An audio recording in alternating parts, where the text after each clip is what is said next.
Hey you! I demand that you lock your eyes with the screen right this moment. You're witnessing a monumentous event. This is the first piece of media I am formulating to slap onto this series of tubes we call the internet. Under this very legal name, at least. Anyhoodle, you're probably getting quite tired of hearing me ramble on about my anti-life success, so let's just relax and talk about how blinded by nostalgia I am. Straight on to number...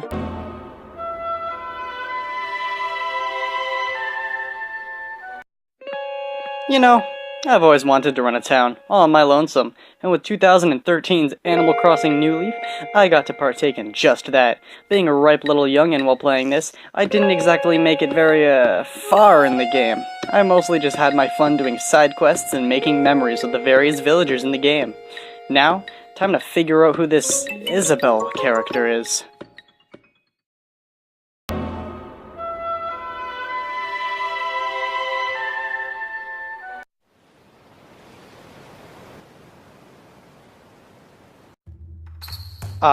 Just take the crisp air in, the beautifully animated grass.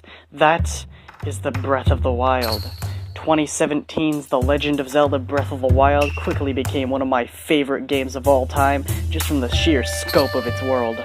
I love games that you are free to have your own stories and experiences with. Oh, and hot diddly dang does this game provide! The weather, characters, and physics all boil down into this bubbling stew of pure delight, featuring all of my favorite rights and freedoms.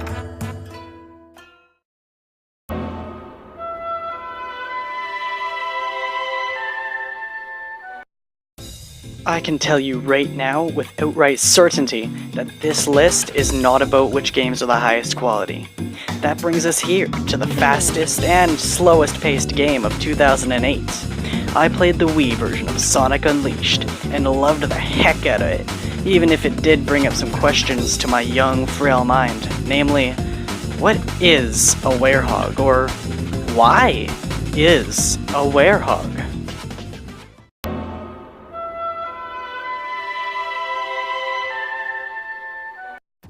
Jumping all the way from 2008 to 1993, we have Sonic the Hedgehog 3.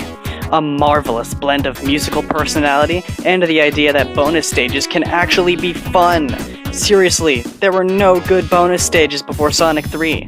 I love games with good themes, and Son 3's got that in spades. We got your tropical place, your watery place, your gardeny place, your carnival place, your ice place, and your, launch place.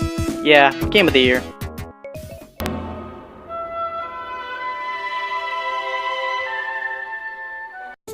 Anxiety. One of the most overwhelming and terrifying feelings.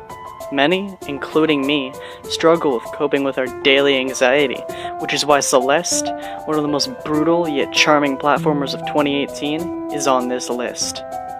The game lures you in with its charming music and great platforming mechanics, and then it hits you with one of the most uplifting stories about anxiety and depression I have ever witnessed. Now, if only I lived closer to a mountain.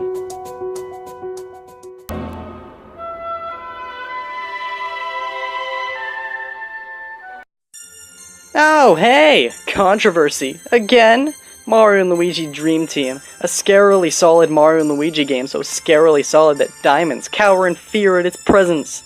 The story is that Mario, Luigi, and obviously going to get kidnapped McGee get invited to Pillow Island. And what do you know? Bowser! Alongside this interesting new villain named Antasma, who seeks to... blah blah blah. I can assure you that he gets set aside at the last minute.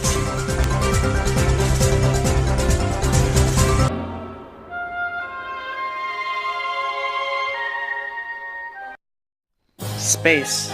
Infinite and mysterious. Not much is known about its contents. All I really have a grasp of is that it has green dinos and a small Italian man trying to save an overused plot device from a green turtle dragon.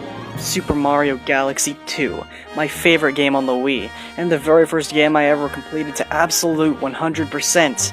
From Power Star to Grand Finale, this linear platforming masterpiece is constantly throwing enjoyment punches that can simply never be forgotten. See you in the stars, Rosie.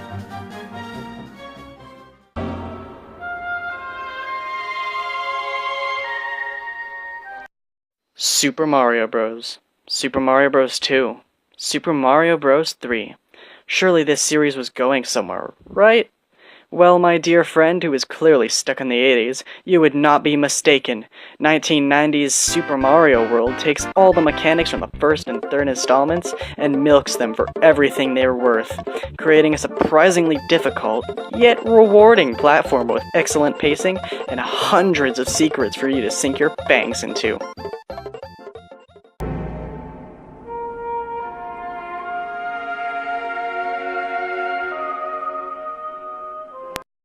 Gonna say it right now, the 4th generation of Pokemon is outright and absolutely my favorite gen, purely out of nostalgia. 2006's Pokemon Diamond introduced series staple mechanics, such as a calculator, and an online trading system. I just couldn't help but get completely engulfed by this game's seemingly endless stream of content, and really fantastic music to boot. Gotta catch 'em all, I said moments before spending 400 hours in Sinnoh.